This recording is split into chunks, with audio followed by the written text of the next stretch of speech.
Good morning, everyone. Welcome to the Macro Snapshot. We are Friday, July the 11th, 2025, recording this, about 7:30 in the morning. Okay, again, not a huge amount going on. We seem to be sort of in the summer sort of period. What I would like to look at, though, is just some overnight comments from an important sort of member of the governing council on the European Central Union. So European Central Bank, Isabel Schnabel, who is considered a little bit like the intellectual powerhouse. So it's important what she has to say. And if you actually look at the yields here over in Germany, so this is the 2-year Schatz, you can see sort of starting to slope upwards now, hitting the 100-day moving average. If you look at the 10-year, you can see that's going up quite a lot more. And if you look at the 30, you can see that's actually been going up. So the book saw the 30 has been going up and, maybe getting a bit of overhead resistance here at about 3.25%. And some of that's just because we know that the underlying issue here is that Germany is having more sort of fiscal sort of debt, more issuance, more spending on infrastructure, more spending on defense and whatnot. But it was interesting that Schnabel last night said, quote, "The bar for another cut at the ECB is very high." And so that's why, you might be looking at something like the 2-year yields here. You could see that's starting to push up because the market had been pricing in one more cut by the end of this year. But Schnabel essentially said, and she is a little hawkish and a little sort of more fiscally prudent, but Schnabel basically saying that, the ECB, because of sort of better bank lending, a stronger than expected economy, sort of lower inflation. There's no, real need to cut at this point, and the bar is quite high. So that's interesting. Will that be supportive for the euro as well? And she also said that the recent German fiscal measures may have lifted the natural interest rate. So essentially saying that structurally, this increased spending in Germany, may have, as I said, as she said, lifted the neutral sort of interest rate. And so you see here the long end of the curve pushing upwards. This is getting to quite a key level here, about 2.7. What I would say is that certainly it should keep the curve steepening, and it's hard to see the 10-year, sort of for a reasonable amount of time anyway, barring a geopolitical event, coming down too much more below, this sort of 2.5 level, even maybe down here, the 100-day moving average 2.54, something like that. And if we look at the curve, we can see where's the German curve here? So you look at, let's say, something like the 2s, 30s, you can see that it's, resumed its sort of steepening. It's now getting up to levels it hasn't been at quite a while, about 1.35%. We look at the 2s, 10s, same kind of thing here. You see it's still sort of steepening.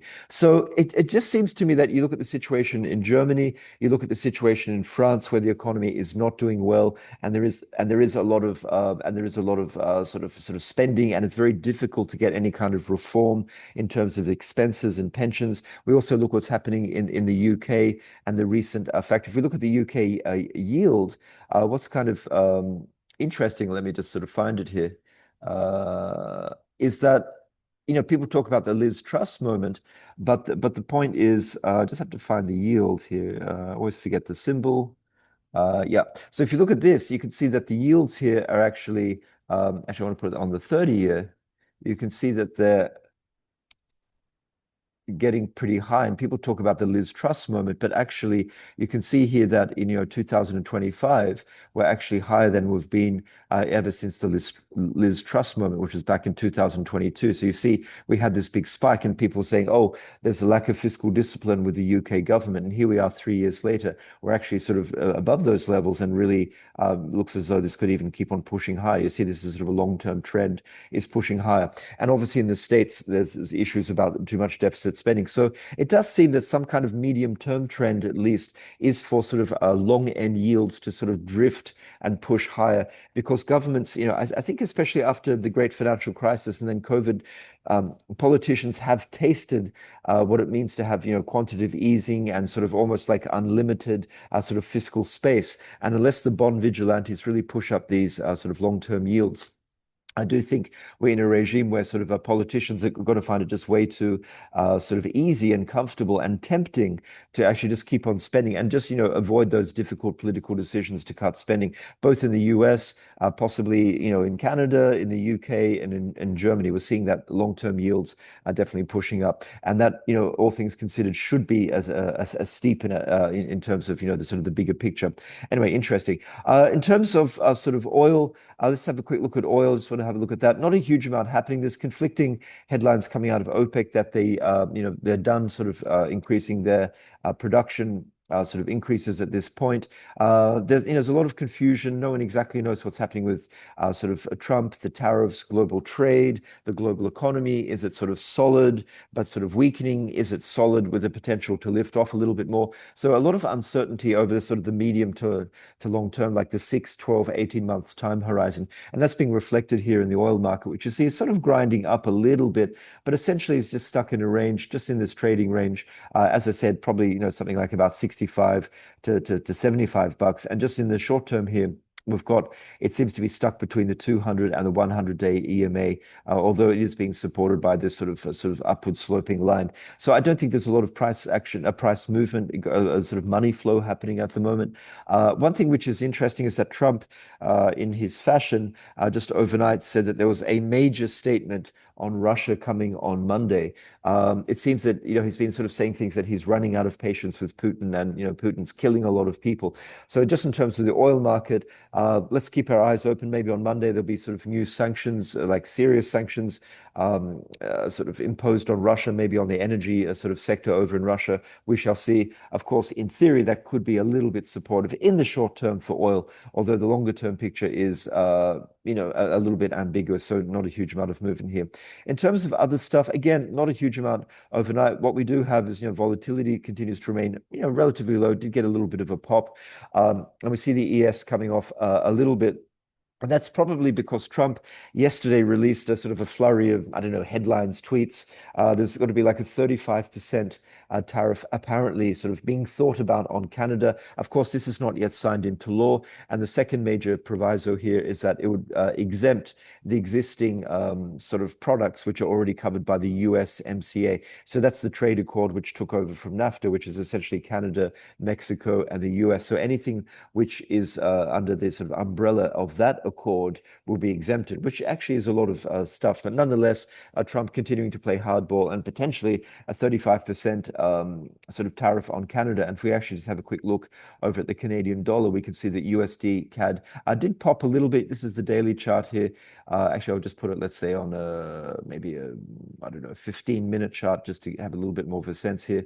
And you can already see there was a little bit of a pop when this sort of headline hit last night about 8 o'clock, but subsequently we've given back about 50% of that. So it does seem that in general, what is happening is that the market is having sort of, little, 20, 30, 50 tick kind of pops on any kind of outrageous Trump headline, and then is saying essentially now we need to see the law, we need to see the data. I think the market now is very much focused on the data. It wants to know what the Fed's going to do. And it's almost though this whole thing with Trump, that's going to move the markets, but only if there seems to be sort of a final settled sort of tariff level, which is actually written into law and looks as though it won't be walked back and there won't be sort of a taco kind of reaction.